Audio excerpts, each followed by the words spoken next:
नमस्कार। व्हाट्सएप अरुणाचल यह एक वीकली लाइव डिस्कशन कार्यक्रम है जिसे डीडी अरुण प्रभा और आकाशवाणी ईटानगर द्वारा संयुक्त रूप से प्रस्तुत किया गया है और मैं हूं आपकी होस्ट पूजा तमांग। प्रधानमंत्री नरेंद्र मोदी ने पहली बार 26 मई 2014 को भारत के प्रधानमंत्री के रूप में शपथ ली थी और पीएम मोदी के नेतृत्व में केंद्र की पीपल सेंट्रिक एनडीए सरकार ने गौरवशाली 12 वर्ष पूरे कर लिए हैं। अरुणाचल प्रदेश की ऊंची पहाड़ियों से लेकर भारत की अंतिम सीमा चौकियों तक पिछले 12 वर्षों में विकास की एक नई तस्वीर उभरकर सामने आई है। प्रधानमंत्री नरेंद्र मोदी के नेतृत्व में अरुणाचल प्रदेश में कनेक्टिविटी, इंफ्रास्ट्रक्चर और सीमावर्ती विकास को नई गति मिली। कभी दूर दराज और दुर्गम माने जाने वाले इलाकों तक आज सड़कें पहुंच रही हैं। नए हाईवे, पुल, एयरपोर्ट और सीमा सड़क परियोजनाओं ने राज्य को देश के बाकी हिस्सों से और मजबूती से जोड़ा है। रेलवे कनेक्टिविटी के क्षेत्र में भी महत्वपूर्ण प्रगति देखने को मिली। नाहरलगुन तक रेल सेवा पहुंचने के बाद राज्य को देश के बड़े शहरों से जोड़ने की दिशा में नए प्रयास तेज हुए हैं। ग्रामीण विद्युतीकरण, जल जीवन मिशन, स्वास्थ्य सेवाएं, डिजिटल नेटवर्क और आवास योजनाओं के माध्यम से हजारों परिवारों तक सरकारी सुविधाएं पहुंची हैं। पर्यटन, हाइड्रो पावर और सामरिक इंफ्रास्ट्रक्चर पर बढ़ते निवेश ने अरुणाचल प्रदेश को पूर्वोत्तर भारत के विकास मानचित्र में एक महत्वपूर्ण स्थान दिलाया है। मोदी सरकार के 12 वर्ष अरुणाचल प्रदेश में तेज विकास, मजबूत कनेक्टिविटी और नई संभावनाओं के प्रतीक के रूप में देखे जा रहे हैं। आज का अरुणाचल प्रदेश आत्मविश्वास, विकास और आधुनिक भारत के नए विजन के साथ तेजी से आगे बढ़ रहा है। पिछले 12 वर्षों में अरुणाचल प्रदेश में इंफ्रास्ट्रक्चर डेवलपमेंट के क्षेत्र में कीर्तिमान स्थापित किया है। व्हाट्सएप अरुणाचल की आज की कड़ी में चर्चा का विषय है मोदी सरकार के 12 साल यानी 12 इयर्स ऑफ मोदी गवर्नमेंट। आज इस महत्वपूर्ण चर्चा में हमारे बीच मौजूद है देहरादून गवर्नमेंट कॉलेज के प्रिंसिपल डॉक्टर MQ खान और द अरुणाचल टाइम्स की असिस्टेंट एडिटर बेंगिया अजुम जी। आप दोनों का हम बहुत बहुत स्वागत करते हैं हमारे स्टूडियो पर। तो चर्चा में आगे बढ़ते हुए मेरा पहला प्रश्न MQ खान सर जी से है। सर, जैसे कि 12 इयर्स हो चुके हैं मोदी गवर्नमेंट के, तो आपके नजरिए से 2014 के पहले और अब 2026 में आपको क्या बदलाव नजर आ रहा है? आपके प्रश्न बहुत ही महत्वपूर्ण है और जहां तक बदलाव का प्रश्न है, बहुत सारे क्षेत्र में बदलाव विजिबल है। जैसे 2014 के पहले एयर कनेक्टिविटी नहीं थी, वो अभी एयर कनेक्टिविटी आ गई है और लोग 3 घंटे में, 2.5 घंटे में ईटानगर से दिल्ली पहुंच रहे हैं। तो ये एक बहुत बड़ा बदलाव है जिसकी आशा हम लोग नहीं कर रहे थे कि इतनी जल्दी एयर कनेक्टिविटी आ जाएगी ईटानगर में। तो होलोंगी एयरपोर्ट से कलकत्ता जाइए, कलकत्ता से कहीं भी जा सकते हैं। दिल्ली डायरेक्ट फ्लाइट्स है। तो एक तो ये बहुत बड़ा बदलाव कहा जाएगा।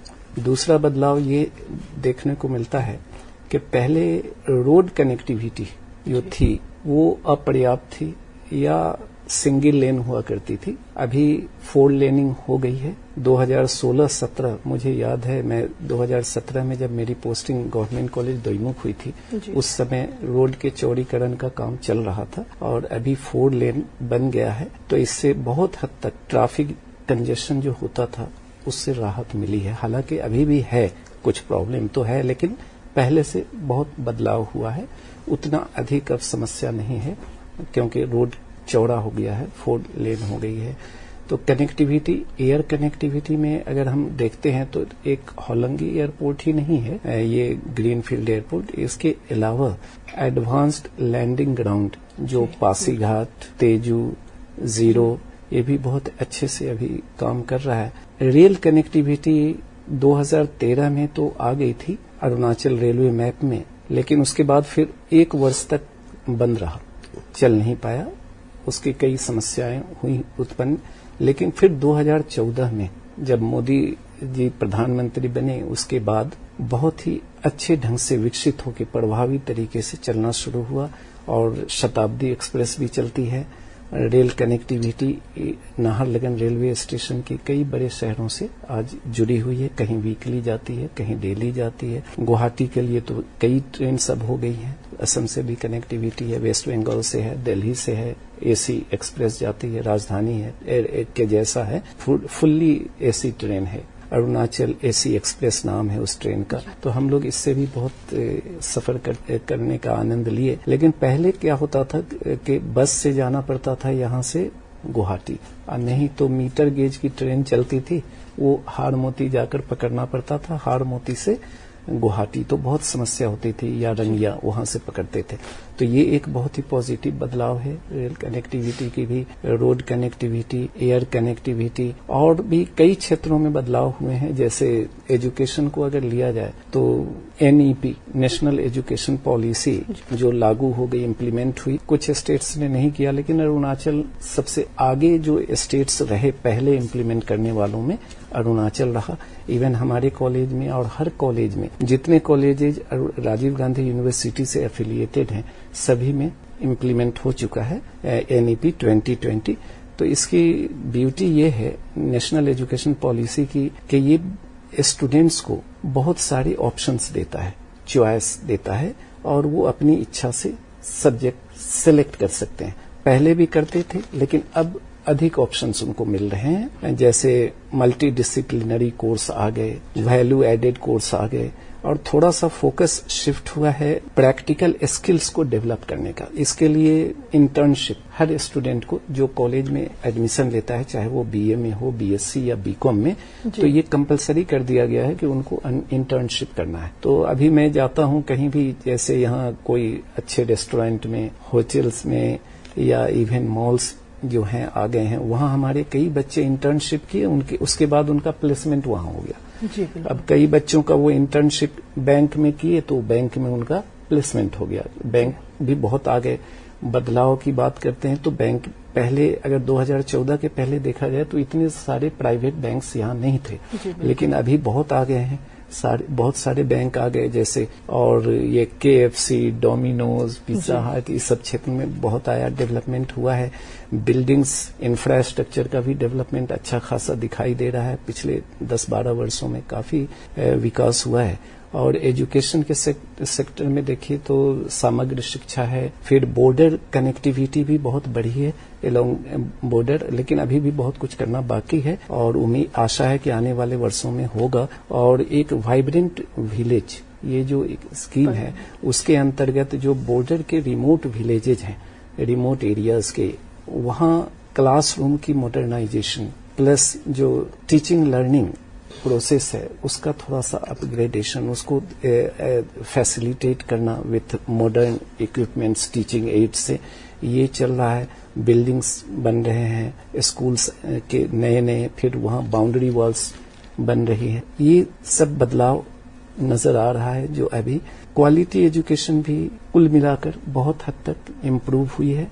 और आज यही कारण है 2008 से लेकर अब तक ऐसा कोई वर्ष नहीं कि यूपीएससी सिविल सर्विसेज में अरुणाचल के बच्चे का सिलेक्शन न हो, कभी 2, कभी 3, कभी 1, लेकिन कंटिन्यूटी है, कंसिस्टेंसी। ये एकेडमिक परफॉर्मेंस कहीं भी जाते हैं बच्चे तो अच्छे करने वाले भी हैं, 5% हो, 10% हो, जो बहुत अच्छा कर रहे हैं, और they can compete at the national level. Even जो डेवलप्ड स्टेट हैं वहां भी करेंगे।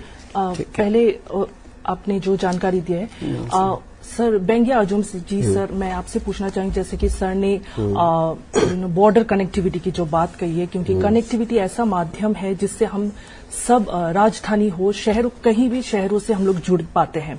तो बॉर्डर कनेक्टिविटी ऐसा है जो नेशनल सिक्योरिटी को ध्यान में रखते हुए इसे सरकार ने इसे शुभारंभ किया इसका।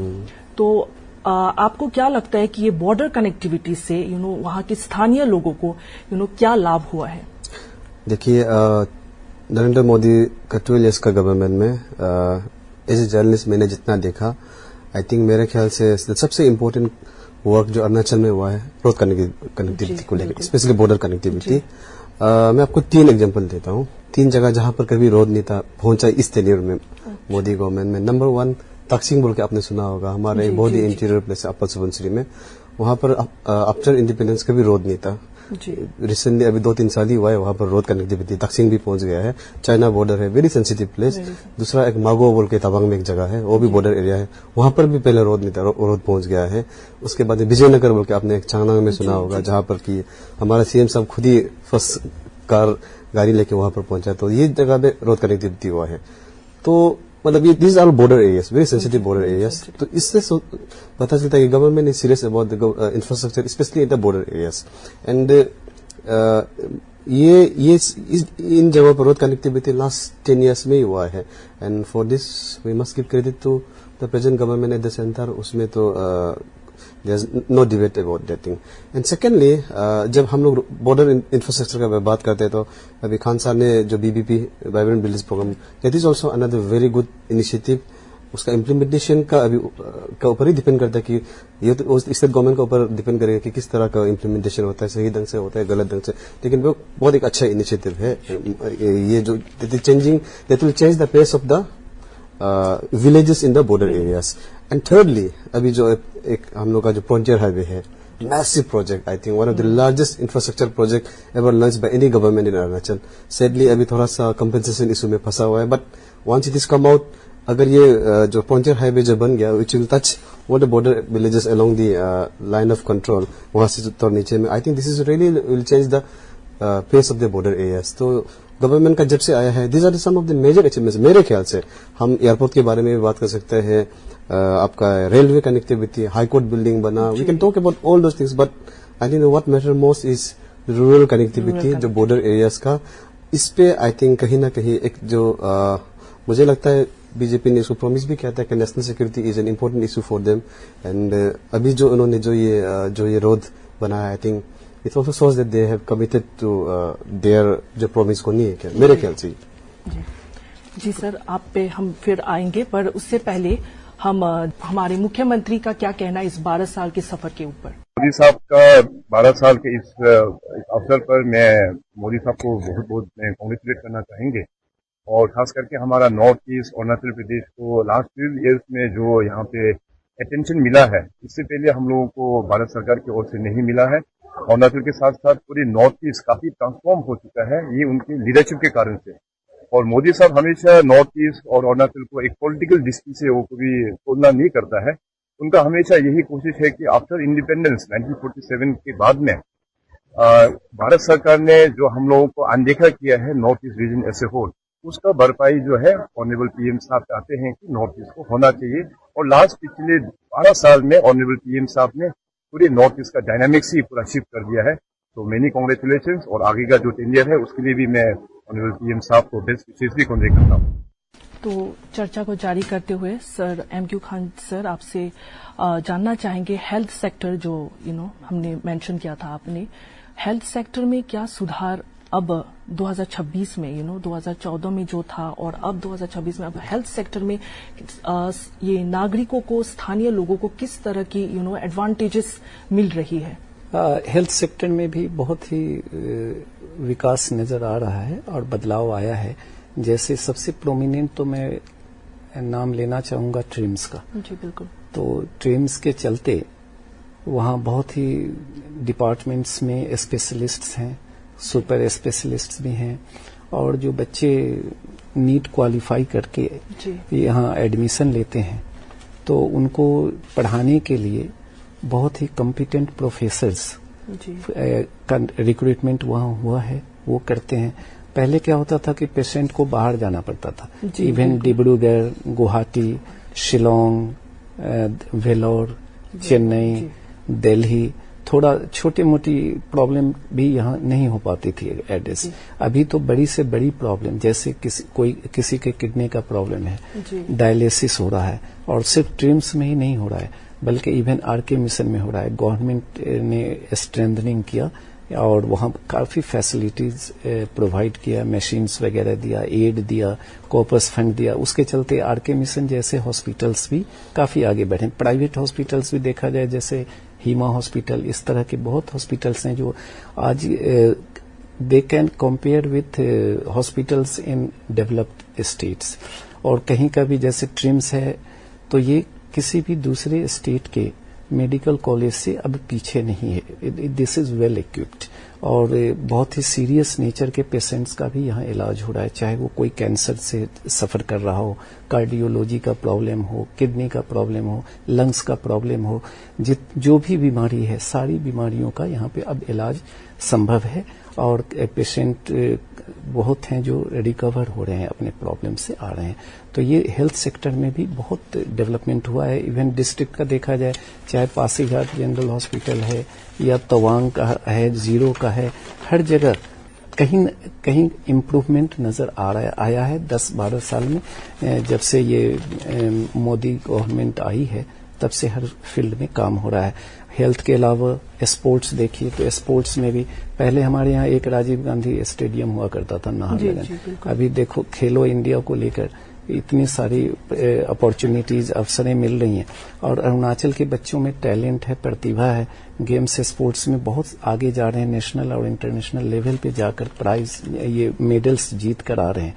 इवन हमारे कॉलेज में ही 40 से 45 ऐसे बच्चे हैं जो डिफरेंट डिसिप्लिन्स में, चाहे बैडमिंटन हो, वुशु हो, जूडो, कराटे, सब में खेलने जा रहे हैं और नेशनल इंटरनेशनल लेवल पे खेल रहे हैं। तो ये खेल में भी खेलो इंडिया के अंदर बहुत बदलाव हुआ है। नए नए स्पोर्ट्स कॉम्प्लेक्स बने हैं।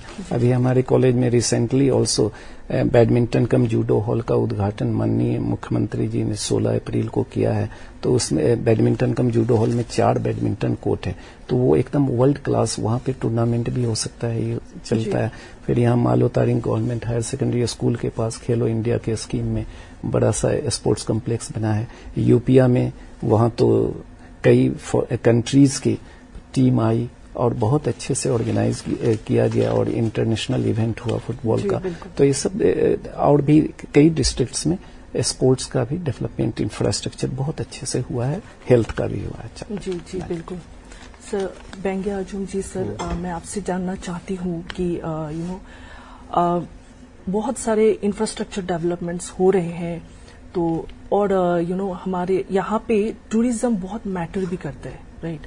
तो टूरिज्म पे आप वहाँ के स्थानीय लोगों को, नागरिकों को किस तरह का लाभ हो रहा है टूरिज्म से, आप उस पर थोड़ा कुछ। लास्ट कुछ इयर्स में आई थिंक होम स्टे का जो कॉन्सेप्ट है, I think that is like spreading like a wild fire. हम लोग पहले होम स्टे हमसे सुनता था, हम लोग दूसरे स्टेट में एंजॉय करता था, बट अभी हम देख रहे हैं कि अभी अरुणाचल में भी काफी होम स्टे का जो कॉन्सेप्ट चल रहा है, रूरल एरिया में स्पेशली। अभी मैंने आपको कुछ कुछ जगह का नाम मेंशन किया जहां पर रोड रिसेंटली पहुंचा, तक्सिंग का नाम लिया मैंने, मागो का नाम लिया, आपका विजयनगर, वहां पर भी होम स्टे शुरू हो गया and people go there and stay. That is like जो रियल जो ग्रास रूट बेनिफिट बोलते हैं ना, वो है this kind of policies. And उसके लिए आई थिंक गवर्नमेंट, जो मैं जितना जानता हूँ, गवर्नमेंट जो होम स्टे वालों को सपोर्ट करते हैं, they give some amount of money कि आप होम स्टे आप वंस स्टार्ट करेगा तो उसको बेटर कैसे करने के लिए गवर्नमेंट फंड भी देते हैं स्टेट गवर्नमेंट। यहाँ पे मैं ये ऐड करना चाहती हूँ कि वहाँ के लोकल्स को रोजगार की भी मदद मिलती है। यस, एम्प्लॉयमेंट जनरेशन, जैसे कि टूरिज्म सेक्टर का प्रमोशन हो रहा है तो डायरेक्टली इनडायरेक्टली लोकल लोगों को एम्प्लॉयमेंट भी मिलता है। एंड आपने देखा कि ये टूरिज्म डायरेक्टली इनडायरेक्टली प्रमोशन इस तरह से होता है कि since this present government came to power in centre, Modi ji ने जब से प्राइम मिनिस्टर बना कि एवरी 4-5 मंथ्स में सेंट्रल का कोई ना कोई मिनिस्टर अरुणाचल विजिट करते हैं। दे कम हियर, जो जितना रिव्यू मीटिंग वगैरह यहाँ पर आके करते हैं, तो वो जब वापस जाते हैं तो ऑफ कोर्स देते हैं सब वीडियोस। को पासीघाट गया, ईटानगर गया, तवांग गया, बोमदिला गया, अंजाव गया, वीडियोस वगैरह भेजते हैं, अपना ट्विटर हैंडल पर या फेसबुक हैंडल पे डालता होगा, तो वहां से इनडायरेक्टली डायरेक्टली लोग देख के आता है। तो इस तरह का डोमेस्टिक टूरिज्म काफी अरुणाचल में लास्ट कुछ ईयर्स में आया है। एंड इसका असर क्या हो कि हम लोग का रेवेन्यू जनरेशन में इम्प्रूवमेंट हो रहा है। And the most important and significant part is की आपका टूरिज्म का वजह से लोगों को एम्प्लॉयमेंट मिल रहा है, which is the most important thing. And tourism sector को जब हम लोग बोला जाने से हम लोग का यहाँ में पहले आप देखने से कुछ सेक्टर ही था जो टूरिज्म को कंसंट्रेट करता था, इधर तवांग नहीं तो zero. But I think in the last 10 years बहुत सारा सेक्टर खुल गया। अनिनी इज जो बिग थिंग। अनिनी का आज का अट्रैक्शन क्यों हुआ? Because of the improved highway, Anini का रास्ता। अंजाव आज लोग सब वहां दोंग जाना चाहता है, द फर्स्ट सन जहां पर इंडिया में आता है बोल के। तो I think all this things shows that there is a positive trajectory का तरफ में जो हम लोग का जो डेवलपमेंट जो चल रहा है। एंड आई होप कि कमिंग डेज में द सेम मोमेंटम मेंटेन होगा। जी जी बिल्कुल। सर, हम आपसे जानना चाहेंगे एमक्यू खान जी सर से, डेवलपमेंट्स जैसे कि हो रहा है मोदी सरकार के नेतृत्व में, एक ऐसा टॉपिक भी है जैसे कि हर जल नल मिशन जो है वो लोगों को कैसे, जैसे कि गांव जो रिमोट एरियाज पे जो रहते हैं वो लोगों को कैसे फायदेमंद हो रहा है ये स्कीम से?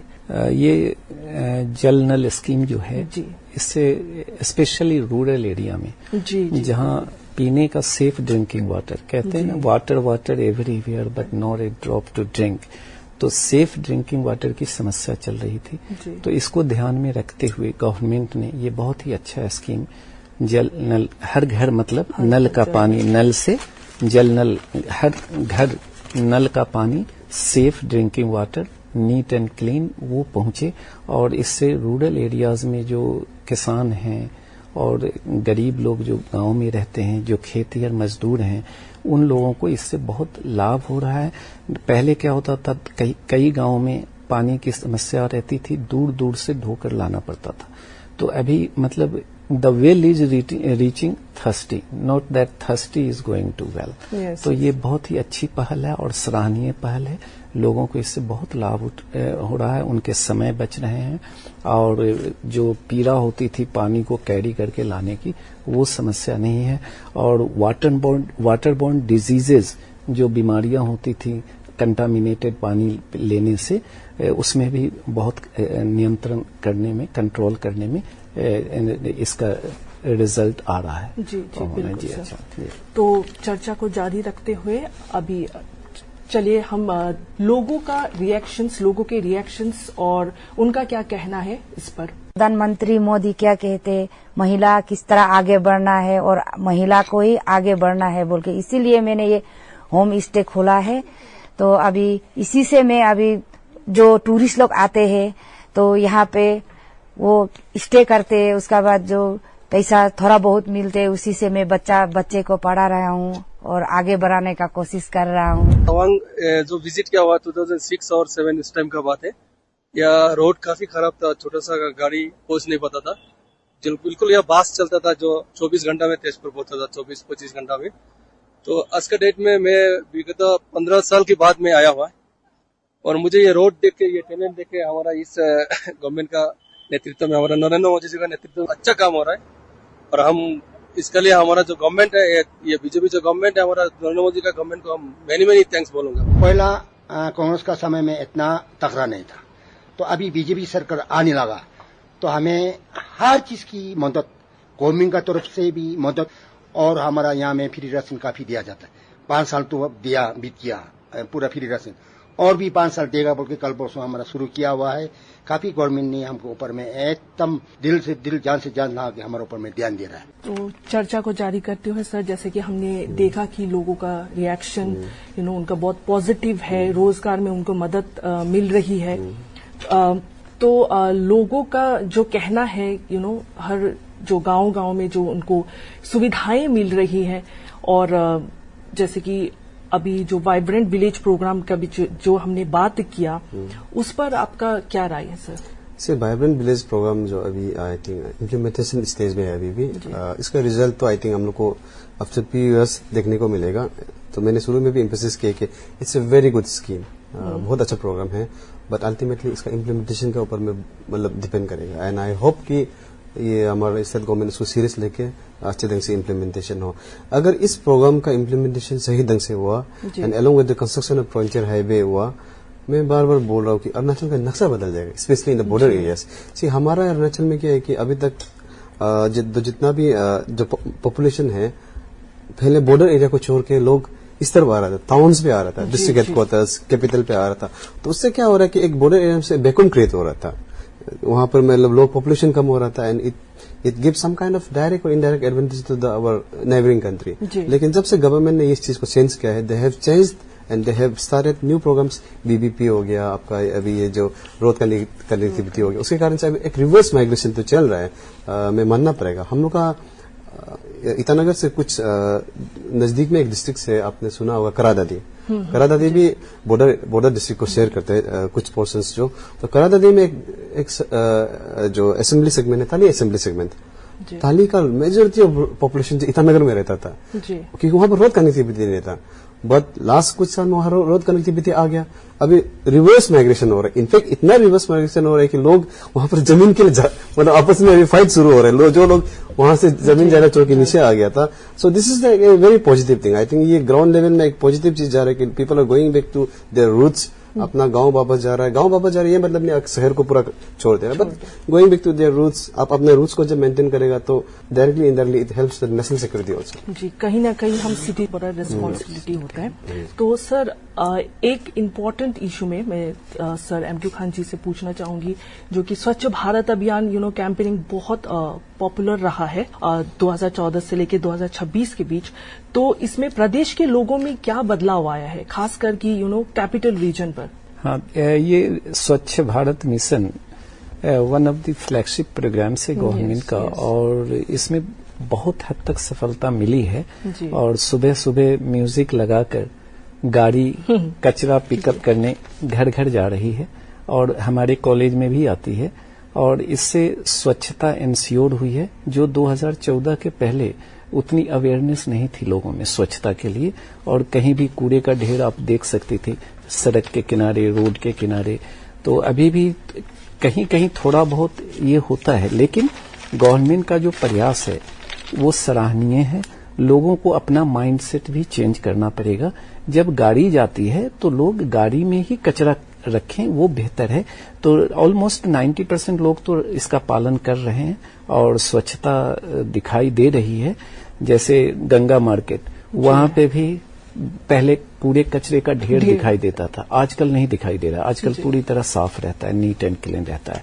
किसी एजुकेशनल इंस्टीट्यूशन में जाइए, वहां भी अभी आपको स्वच्छता नजर आएगी।